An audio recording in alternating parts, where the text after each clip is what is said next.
古神操纵巨人攻向10号，然而10号动作迅捷，灵活躲过攻击，还趁巨人防备不及，一剑砍断巨人的手臂。让人绝望的是，巨人的断臂居然在片刻间重生。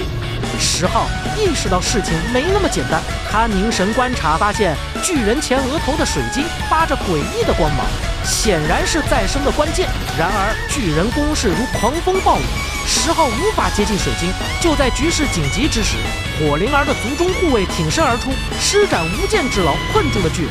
10号与火灵儿趁机联合发起攻击，但只能对巨人造成些许伤害。眼看古神蓄力，准备放出杀招，护卫们心知大局危急，不惜牺牲自身，施展血祭之术，强行压制巨人。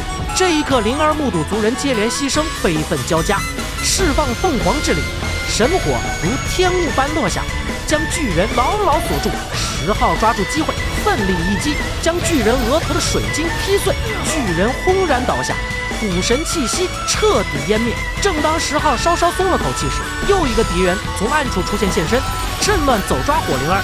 10号怒火中烧，急忙追赶，却被带到了一个神秘之地。10号环顾四周，正毫无头绪时，他遇到了另一时空的地听。这只神兽用感知能力为10号指明了火灵儿的下落。按照地听的指引，10号来到了黑暗宫殿。在这里，他发现火灵儿的族人被关押，正被汲取精气为宫殿的怪物供给能量。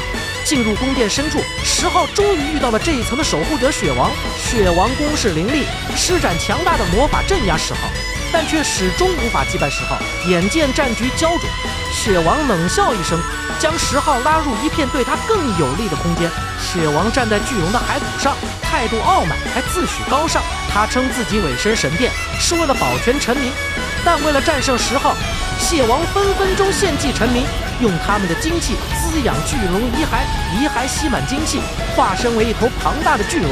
他长笑着向10号扑来，声势骇人。10号身为下界人皇，有真龙护体，他也召唤出真龙，与巨龙展开生死搏斗。最终10号击败巨龙。